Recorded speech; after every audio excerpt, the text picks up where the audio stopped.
Hello दोस्तों, step towards stock market YouTube channel पे आप सभी का स्वागत है।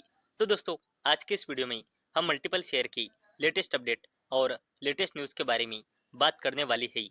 तो चलो वीडियो स्टार्ट करते हैं। तो सबसे पहले बात करेंगे वी गार्ड इंडस्ट्रीज लिमिटेड के बारे में। तो दोस्तों, इस कंपनी ने ₹1.5 पर इक्विटी शेयर का डिविडेंड अनाउंस किया है। और इतना ही नहीं, तो इस कंपनी ने अपने फाइनेंशियल ईयर 2026 के क्वार्टर 4 का रिजल्ट भी डिस्क्लोज किया है। अगर हमने स्टैंड अलोन नंबर देखी तो कंपनी की sales year on year basis और क्वार्टर ऑन क्वार्टर बेसिस पे बढ़कर 1687 करोड़ रुपए आई है। और जो इस कंपनी का नेट प्रॉफिट है वो ईयर ऑन ईयर बेसिस और क्वार्टर ऑन क्वार्टर बेसिस पे बढ़कर 95 करोड़ रुपए आई है। और इसी शानदार अपडेट के चलते वी गार्ड इंडस्ट्रीज लिमिटेड ये कंपनी फोकस में आ चुकी है। अब बात करते हैं SBI यानी कि स्टेट बैंक ऑफ इंडिया के बारे में। तो दोस्तों, SBI यानी कि स्टेट बैंक ऑफ इंडिया का प्लान है फाइनेंशियल ईयर 2027 में ओवरसीज बॉन्ड्स के थ्रू लगभग 2 बिलियन यूएस डॉलर तक का फंड रेज करने का। और इसी शानदार अपडेट के चलते SBI यानी कि स्टेट बैंक ऑफ इंडिया ये कंपनी फोकस में आ चुकी है।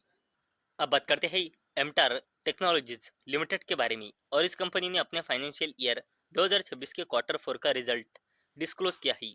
अगर हमने कंसोलिडेटेड नंबर देखे तो कंपनी की sales year on year basis पे और क्वार्टर ऑन क्वार्टर बेसिस पे बढ़कर 306 करोड़ रुपए आई है। और जो इस कंपनी का नेट प्रॉफिट है वो ईयर ऑन ईयर बेसिस और क्वार्टर ऑन क्वार्टर बेसिस पे बढ़कर 44 करोड़ रुपए आया है। और इसी शानदार अपडेट के चलते एमटार टेक्नोलॉजीज लिमिटेड ये कंपनी फोकस में आ चुकी है। अब बात करते हैं टोरेंट पावर लिमिटेड के बारे में। तो दोस्तों, इस कंपनी ने ₹5 पर इक्विटी शेयर का फाइनल डिविडेंड अनाउंस किया है। और इतना ही नहीं, तो इस कंपनी ने अपने फाइनेंशियल ईयर 2026 के क्वार्टर 4 का रिजल्ट भी डिस्क्लोज किया है। अगर हमने कंसोलिडेटेड नंबर देखी तो कंपनी की sales year on year basis पे बढ़कर और क्वार्टर ऑन क्वार्टर बेसिस पे घटकर 6,778 करोड़ रुपए आई है। और जो इस कंपनी का नेट प्रॉफिट है वो ईयर ऑन ईयर बेसिस पे बढ़कर और क्वार्टर ऑन क्वार्टर बेसिस पे घटकर 655 करोड़ रुपए आई है। और इसी शानदार अपडेट के चलते टोरेंट पावर लिमिटेड ये कंपनी फोकस में आ चुकी है। अब बात करते हैं बर्जर पेंट्स इंडिया लिमिटेड के बारे में। और दोस्तों, इस कंपनी ने ₹4 पर इक्विटी शेयर का डिविडेंड रिकमेंड किया है। और इस कंपनी ने अपने फाइनेंशियल ईयर 2026 के क्वार्टर 4 का रिजल्ट भी डिस्क्लोज किया है। अगर हमने कंसोलिडेटेड नंबर देखी तो कंपनी की sales year on year basis पे बढ़कर और क्वार्टर ऑन क्वार्टर बेसिस पे घटकर 2,868 करोड़ रुपए आई है। और जो इस कंपनी का नेट प्रॉफिट है वो ईयर ऑन ईयर बेसिस और क्वार्टर ऑन क्वार्टर बेसिस पे बढ़कर 335 करोड़ रुपए आया है। और इसी शानदार अपडेट के चलते बर्जर पेंट्स इंडिया लिमिटेड ये कंपनी फोकस में आ चुकी है। अब बात करते हैं टाटा ग्रुप के जबरदस्त company Tata consumer products limited के बारे में। तो दोस्तों, टाटा कंज्यूमर प्रोडक्ट्स लिमिटेड ये कंपनी अपने फाइनेंशियल ईयर 2027 के जो कंपनी ने टारगेट दिया था उस पर अड़ा हुआ है। और दोस्तों, कंपनी का टारगेट है फाइनेंशियल ईयर 2027 में रेवेन्यू ग्रोथ डबल डिजिट में करने का। और इसी शानदार अपडेट के चलते टाटा कंज्यूमर प्रोडक्ट्स लिमिटेड ये कंपनी फोकस में आ चुकी है। अब बात करते हैं हिंदुस्तान जिंक लिमिटेड के बारे में। तो दोस्तों, हिंदुस्तान जिंक लिमिटेड इस कंपनी ने पार्टनरशिप की है ग्रुप निर्मल के साथ राजस्थान में जिंक इंडस्ट्रियल पार्क यहाँ पे zinc wire manufacturing facility setup करने के चलते।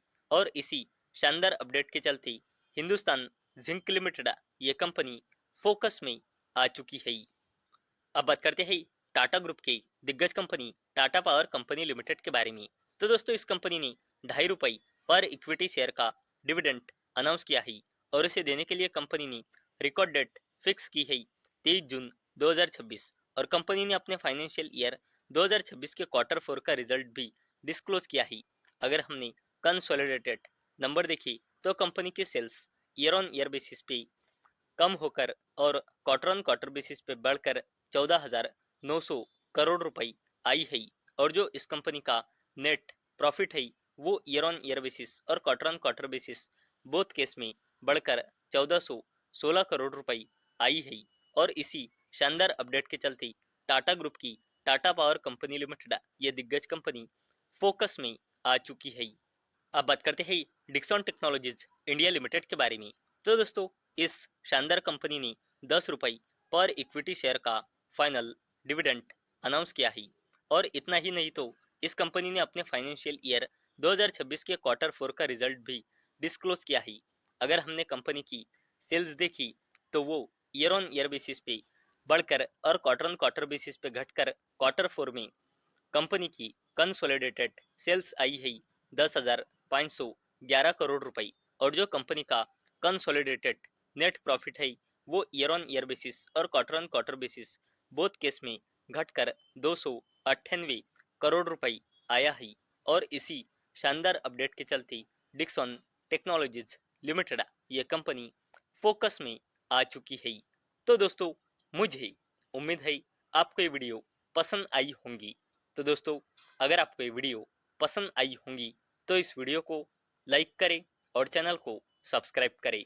और दोस्तों मैंने ये वीडियो सिर्फ और सिर्फ एजुकेशन और इन्फॉर्मेशन पर्पस के लिए बनाई है। मेरी ओर से कोई भी रिकमेंडेशन नहीं है कि आप इन स्टॉक्स को बाय करें, सेल करें या फिर होल्ड करें। तो चलो मिलते हैं कल शाम 6 बजे। तब तक के लिए टाटा, बाय बाय।